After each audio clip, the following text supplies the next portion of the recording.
For those of you who don't know, this is my wonderful husband. Olivia Chen stood frozen in the middle of the Metropolitan Arts Gallery, her champagne glass trembling slightly in her hand. She had exactly 10 seconds before her entire career would crumble like a sandcastle at high tide.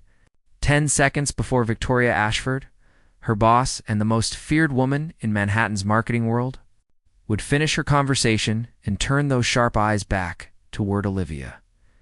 The rumor had started 3 weeks ago. Someone had seen Olivia leaving a downtown restaurant with James Morrison, a married client whose wife happened to be the daughter of the firm's largest stakeholder. The truth was innocent. They had discussed a campaign strategy over lunch. But in the world of corporate politics, truth was often less powerful than perception. The accusation looms. Olivia could feel the weight of whispered conversations around her. People were staring, some openly, others pretending to admire the abstract paintings while their eyes darted toward her. Jessica Park, her best friend and fellow strategist, had warned her this morning that Victoria was planning to confront her tonight at the charity event. The gallery was packed with Manhattan's elite, all dressed in designer outfits and fake smiles. Crystal chandeliers cast dancing shadows across marble floors. The air smelled of expensive perfume and older money. This was supposed to be a celebration of the firm's 10th anniversary, but for Olivia, it felt more like walking toward her execution. 9 seconds, Victoria was laughing at something the elderly couple beside her had said, but Olivia knew that laugh. It was the one that came before difficult questions and career-ending decisions. 8 seconds. Jessica appeared at the edge of her vision, making frantic gestures from across the room. Her eyes were wide with panic, her hands moving in what could only be described as universal sign language for emergency abort mission. The panic decision. 7 seconds. Olivia's mind raced through her options. She could run to the bathroom and hide. She could pretend to receive an urgent phone call. She could fake a sudden illness. None of these options would actually solve anything. They would only delay the inevitable confrontation. 6 seconds. Her palms felt sweaty. The room suddenly seemed too hot, too crowded, too suffocating. She had worked 7 years to build her reputation at Ashford Marketing Group. 7 years of late nights, missed birthdays, and sacrificed weekends. All of it was about to disappear because of a lie she couldn't disprove. 5 seconds. Olivia. Darling, Victoria's voice cut through the ambient noise like a knife through silk. Come here. There are some people I want you to meet. 4 seconds. The elderly couple moved aside, and Victoria stood there in her signature black dress and pearl necklace, with that smile that made interns cry and executives nervous. 3 seconds.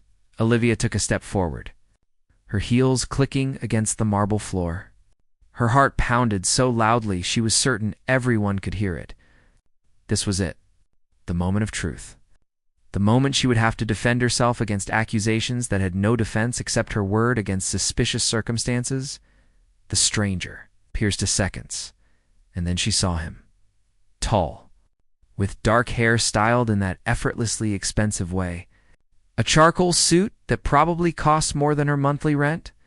Strong jawline, focused eyes currently fixed on his phone screen as he walked through the gallery entrance, completely unaware of the chaos he was about to become part of. 1 second. Something in Olivia's brain short-circuited. Desperation did strange things to rational thinking.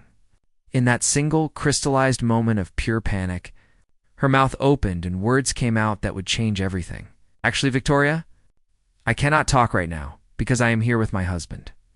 The words hung in the air like a bomb that had not yet exploded.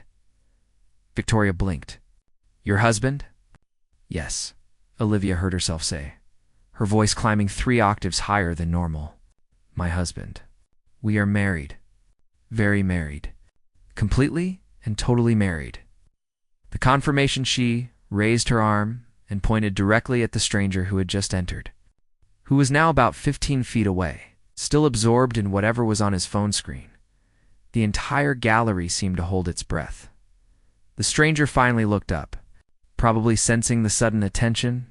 His eyes scanned the room, confusion clear on his face as he tried to understand why a woman was pointing at him like he had just committed a crime. Olivia's heart stopped. This was it. He would laugh. He would walk away. He would call security. Victoria would realize she had lost her mind. And not only would the affair rumor stick, but now everyone would also think she was delusional. Their eyes met across the gallery. Olivia, is that the only thing she could do? She begged with her eyes. She channeled every ounce of desperation, every prayer, every hope into that single look. Please, her expression screamed. Please just go along with this. Please save me. I will owe you everything. Just please, please confirm it. The stranger looked at her, then at Victoria, then back at her time, stretched like taffy. The millionaires. Move on, then something remarkable happened. His expression changed. The confusion melted away, replaced by something else. Something that looked almost like amusement mixed with curiosity. One corner of his mouth lifted in a slow, deliberate smile. He pocketed his phone. He began walking toward her with confident, measured steps. Olivia, he said, his voice deep and smooth like aged whiskey. Sweetheart, I have been looking everywhere for you. The gallery erupted in whispered conversations, but Olivia barely heard them. She was too focused on the fact that this complete stranger had just confirmed the biggest lie of her life. He reached her side and did something that made her knees weak. He slid his arm around her waist with practiced ease, pulling her close against him as if they had done this 1,000 times before. You must be Victoria, he said, extending his free hand toward her boss. Nathan Sterling. Olivia's husband. It is a pleasure to finally meet you. Victoria shook his hand, her expression a mixture of shock and rapid recalculation. Sterling. As in Sterling Properties? The same, Nathan confirmed. That smile never wavering. Olivia felt like she was drowning and breathing for the first time simultaneously. This man, this stranger named Nathan Sterling, had just saved her career. But as his arm tightened slightly around her waist, she realized something terrifying. She had absolutely no idea. What would happen next? The gallery's private lounge was decorated in cream and gold, with velvet sofas that probably cost more than Olivia's car. She stood by the window, watching the city lights twinkle below, trying to calm her racing heart. Jessica paced back and forth like a caged tiger, her heels clicking against the hardwood floor.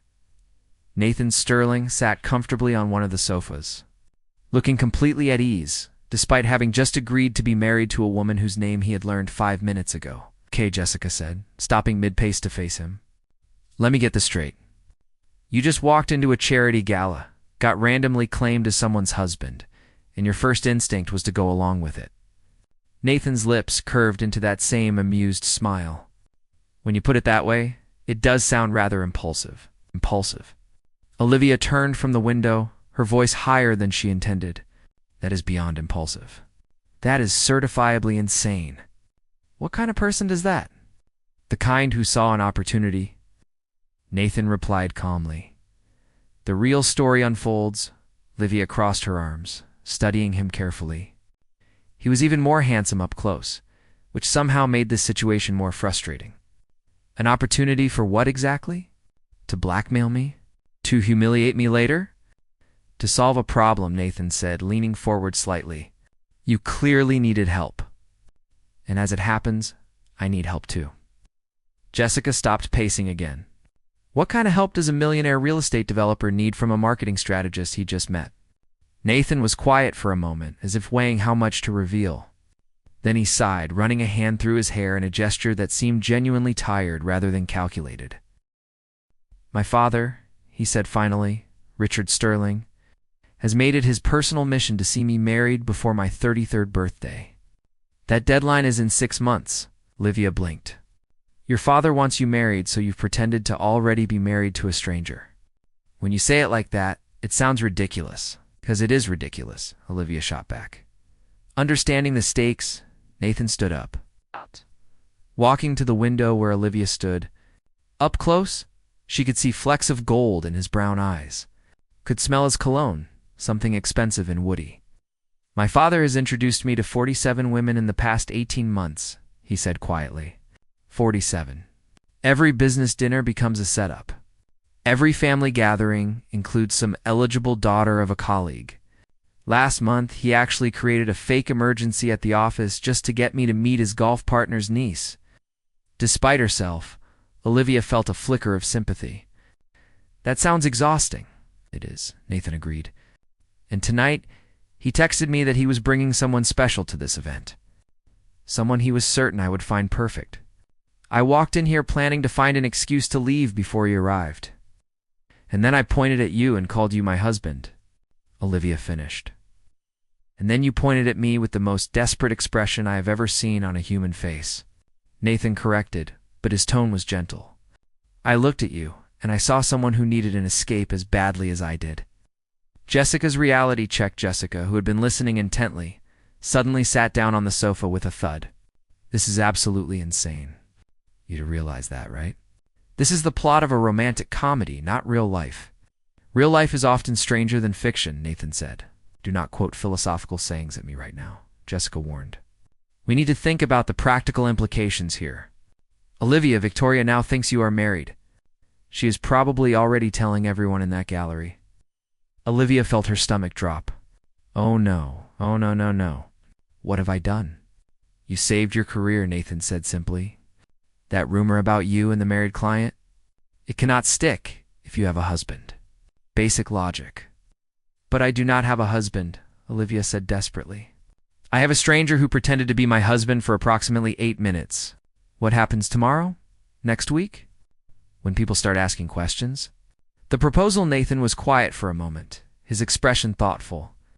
Then he said something that made both women stare at him. Excuse me? Olivia's voice came out as a squeak.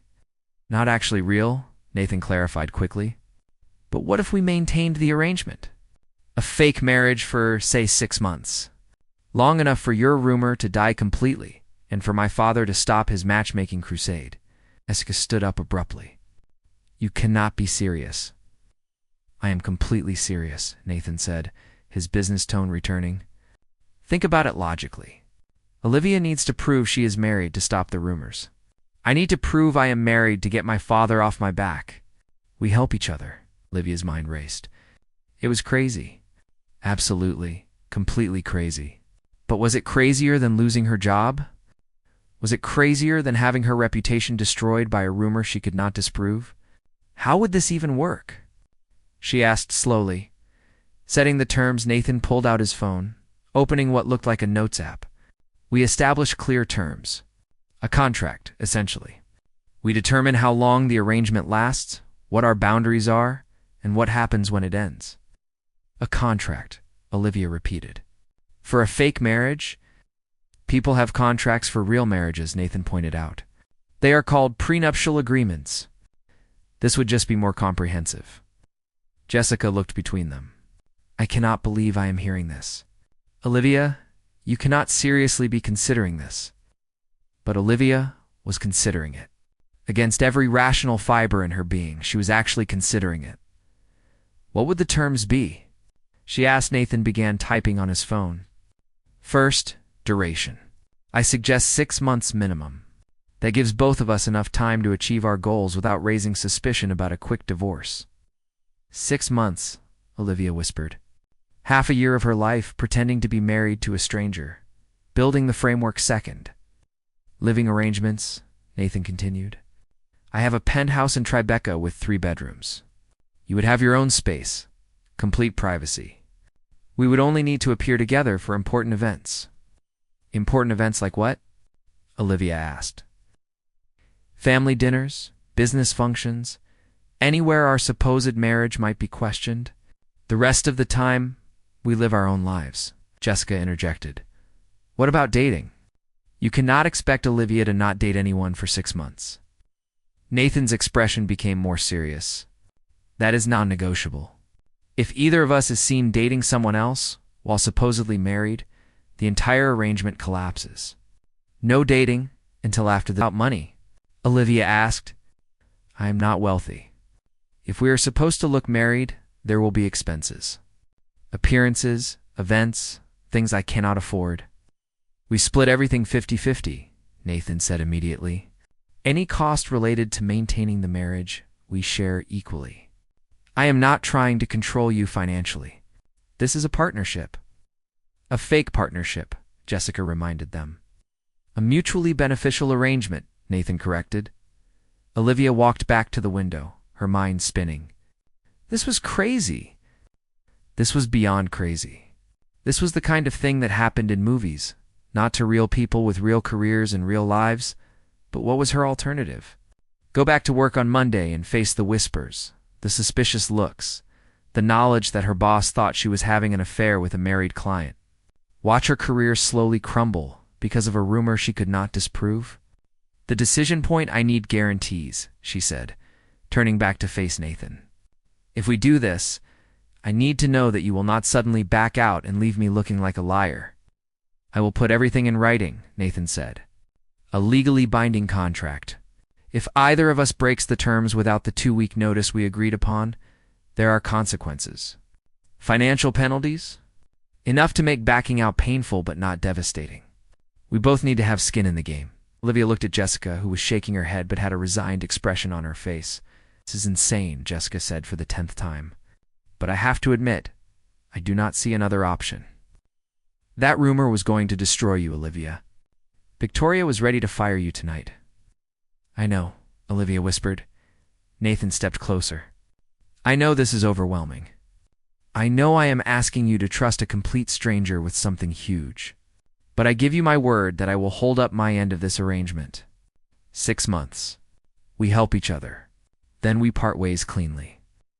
The agreement. Olivia took a deep breath. Every logical part of her brain was screaming that this was a terrible idea, but sometimes logic had to take a back seat to survival. Okay, she said quietly. Okay, let us do this. But I want that contract in writing by tomorrow. Every term, every condition, every possible scenario we can think of. Everything stays confidential. But we need this done properly. Jessica stood up, grabbing her purse. I need a drink. Actually, I need several drinks. Olivia, you are my best friend, and I love you. But you are absolutely out of your mind. I know, Olivia said. And you, Jessica pointed at Nathan. If you hurt her or make her look bad, I will destroy you. I do not care how much money you have. Nathan raised his hands in surrender. Understood, reality sets in Oz. Jessica headed for the door. Olivia realized something. Wait, what do we do right now? Victoria thinks we are married. People are going to have questions. We do not even know basic things about each other. Nathan pulled out his phone again. Then we learn. What is your birthday? March 15th. Yours. August 23rd. Favorite food? Italian? You. Japanese.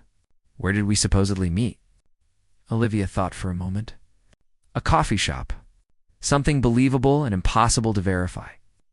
Good thinking, Nathan approved. How long have we been married? 2 years? Olivia suggested. Long enough to be stable, but not so long that people wonder why they never heard about it. Perfect. They spent the next 20 minutes exchanging basic information. Favorite colors? Childhood pets? Parents' names? College degrees?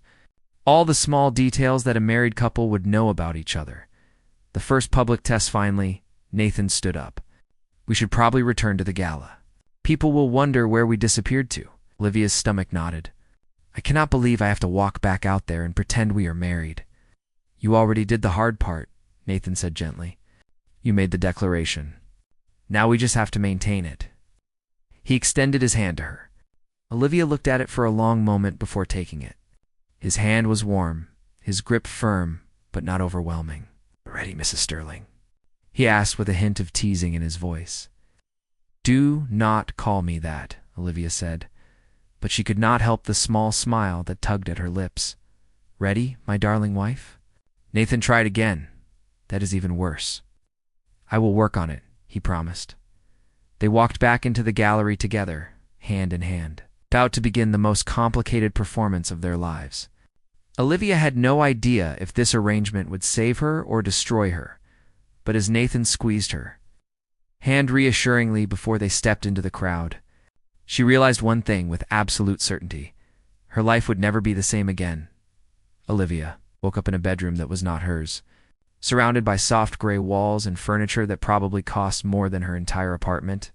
Sunlight streamed through floor-to-ceiling windows, offering a breathtaking view of the Manhattan skyline. For a moment, she forgot where she was. Then reality crashed back like a cold wave. She was in Nathan Sterling's penthouse. She had moved in yesterday, 3 days after the charity gala. 3 days after she had agreed to the most insane arrangement of her life. The contract sat on her nightstand, all 15 pages of it, signed and notarized. 6 months of pretending to be married to a man she barely knew. Her phone buzzed. A text from Jessica. "How is life as Mrs. Fake Sterling? Have you murdered him yet?" Olivia smiled despite herself and typed back. "Day 1. Still alive? Send help." She pulled herself out of the incredibly comfortable bed and padded to the bathroom. Even the guest bathroom was luxurious, with marble countertops and a shower that had more settings than her television. This was going to take some getting used to. The awkward breakfast when she emerged. Dressed in her work clothes, she found Nathan in the kitchen. He wore dark jeans and a crisp white shirt, sleeves rolled up to his elbows, and was doing something with a coffee maker that looked like it belonged in a spaceship. "Good morning," he said without looking up. "Coffee." "Please," Olivia said, sliding onto one of the bar stools at the kitchen island. "I need caffeine to process the fact that this is actually happening." Nathan handed her a cup, and she took a grateful sip. It was perfect. Of course it was perfect. Everything in this penthouse was perfect. "We have our first test tonight," Nathan said, leaning against the counter. "Family dinner at my father's house." Olivia nearly choked on her coffee. "Tonight already? I thought we would have more time to prepare." "My father does not believe in wasting time," Nathan said with a slight grimace. "He called me yesterday. He wants to meet my wife properly." "Your father, who you have been avoiding for 18 months, Olivia said flatly. "The very same." Down the performance, Olivia set down her coffee cup. "Nathan, I am not ready for this. We barely know each other. What if I say something wrong? What if I mess up a detail?" Nathan pulled out his phone and opened a document. "That is why I made this. Everything you need to know about my family, my background, our supposed relationship. Study it today at work. I will quiz you tonight before we go." Olivia took his phone and scrolled through the document. It was incredibly detailed. His father's name was Richard Sterling, age 62, founder of Sterling Properties. His mother had passed away 5 years ago from cancer. He had one sister, Caroline, age 29, married with twin daughters. His favorite childhood memory was sailing with his grandfather. He had a dog named Winston when he was 12. "I really thought of everything," she murmured. "I do not do anything halfway," Nathan said. "If we are going to sell this, we need to be believable." The office revelation at work, Olivia could barely concentrate. Everyone knew. The entire office knew she was married. Victoria had made sure of that. People kept stopping by her desk to congratulate her, to ask why she had kept it secret, to request details about the wedding that never happened. Italy. She found herself saying to her coworker Martin, "We got married in Italy. Very small ceremony. Just immediate family." The lies were coming easier now, which worried her. Jessica appeared at her desk during lunch, carrying 2 salads. "Conference room. Now, we need to talk." Once they were alone, Jessica shut the door and turned to face her. "How are you really doing? And do not give me the everything's fine speech." Olivia slumped in her chair. "I am terrified. Tonight, I have to meet his father and pretend I have been married for 2 years. What if I cannot do this, Jessica? What if I am a terrible liar?" "You managed to convince Victoria," Jessica pointed out. "And that woman can smell weakness from a mile away." "That was pure panic and adrenaline," Olivia said. "This is different. This is sustained deception. This is looking someone's father in the eye and lying about loving their son." Jessica sat down across from her. "Maybe do not think of it as lying. Think of it as acting. You are playing a role, and technically you do not have to say you love him. You just have to act like you care about him." The coaching session that evening, back at the penthouse. Nathan grilled her on family details while she tried on different outfits. My sister's daughters' names? He called from the living room. Emma and Sophie, Olivia called back, pulling on a navy dress. They are 6 years old and obsessed with unicorns.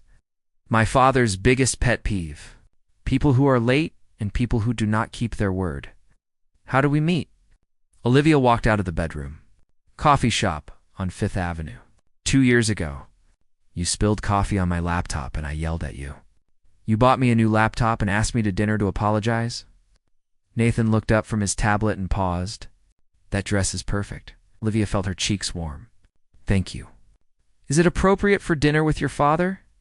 It is perfect, Nathan repeated, and something in his tone made her pulse quicken. He cleared his throat. We should go. My father hates lateness more than anything.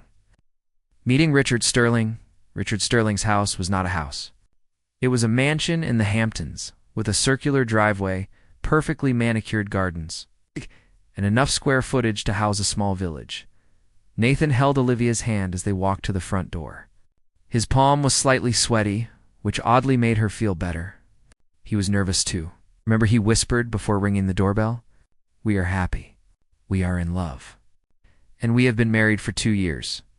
The door opened to reveal a tall man with silver hair and sharp eyes that reminded Olivia immediately of Nathan. Richard Sterling looked exactly like someone who had built an empire from nothing and expected everyone around him to meet his standards. Nathan, he said, his voice deep and commanding, you are exactly on time. Good. Then his eyes shifted to Olivia, and she felt like she was being evaluated, measured, and judged all in a single glance. And this must be the wife I only learned about 3 days ago. The interrogation begins. Dinner was served in a formal dining room with a table that could seat 20 people. It was just the 4 of them: Richard, Nathan, Olivia, and Caroline, Nathan's sister, who had driven in from the city. Caroline was warm and friendly, immediately pulling Olivia into a hug. Finally, someone to balance out all this testosterone? She laughed. I have been waiting for Nathan to settle down for years. 2 years, apparently, Richard said, his tone dry. 2 years of marriage that none of us knew about? Nathan reached under the table and squeezed Olivia's hand. We wanted privacy, Dad. You know how intense media attention can be. Privacy is one thing, Richard said, cutting into his steak with surgical precision.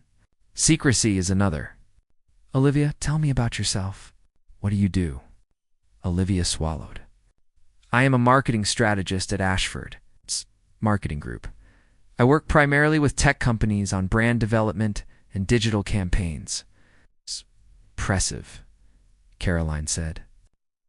Victoria Ashford is legendary in the industry. She's certainly something, Olivia agreed diplomatically. Richard was not done. And your family? Where are they from? My parents live in Boston, Olivia said, reciting the story she and Nathan had prepared. My father is a professor of literature. My mother is a retired nurse. I have one younger brother who is finishing medical school. Did they attend the wedding? Richard asked. The trap was obvious. Olivia felt Nathan tense beside her. They did, she said smoothly. It was very small. Just immediate family. We got married in a villa outside Florence. Florence, Richard repeated. Nathan hates Italy. The truth slips Olivia's heart stopped. Nathan hates Italy. That was not in the document.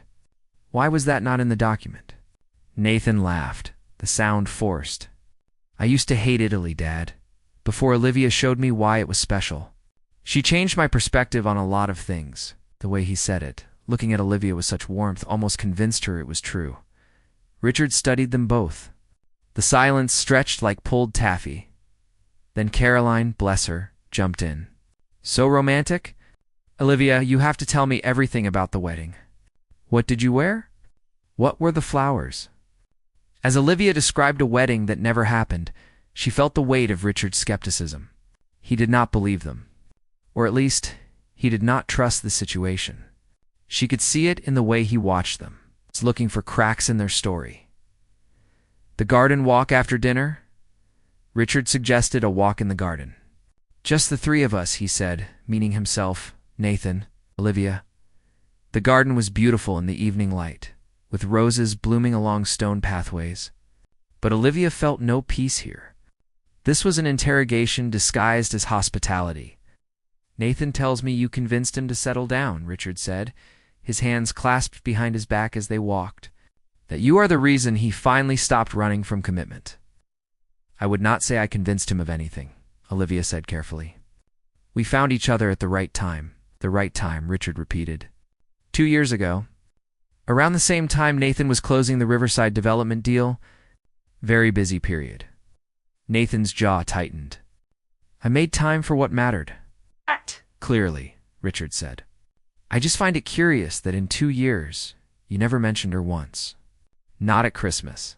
Not at Caroline's wedding. Not at any family gathering." "We valued our privacy," Nathan said, his voice strained. Richard stopped walking and turned to face them both. "Do you love my son, Olivia?" The moment of truth, the question hung in the air like a sword. Olivia felt Nathan's hand tighten around hers. This was it. This was the moment where everything could fall apart. She looked at Richard Sterling, this powerful man who could probably destroy her career with a single phone call. Then she looked at Nathan, at the tension in his shoulders, the worry in his eyes, and she realized something that shocked her. She did not want to let him down. "Yes," she said quietly. "I love him." The words came out steadier than she expected. Maybe because in that moment, some part of them felt true? Not romantic love, not yet, but something. Care, concern, partnership. "It drives me crazy sometimes," she continued, feeling Nathan's surprised gaze on her. "He works too much. He forgets to eat when he is focused on a project. He leaves his coffee cups everywhere. But he's also the kindest person I know. He listens when I talk. He remembers the small things. He makes me laugh when I am stressed. And yes, Mr. Sterling, I love him." Richard studied her for a long moment. Then, unexpectedly, he smiled. It was small, barely there, but genuine. "Good," he said simply. "That is all I needed to hear." The drive home, the drive back to the city was quiet at first. Nathan drove, his eyes on the road, his expression unreadable. Finally, he spoke. "Thank you for what?" Olivia asked. "For what you said? About loving me. You sold it. Even I almost believed it." Olivia looked out the window at the passing lights. "Your father was testing us. He was testing you," Nathan corrected. "He wanted to see if you were real. If this was real, and is he convinced?" Nathan was quiet for a moment. "I think so. Or at least, he wants to be convinced. That is good enough for now." They drove in silence for a while longer. Then Nathan said something that changed everything. "What you said back there? About me forgetting to eat and leaving coffee cups everywhere? You have only known me for 3 days.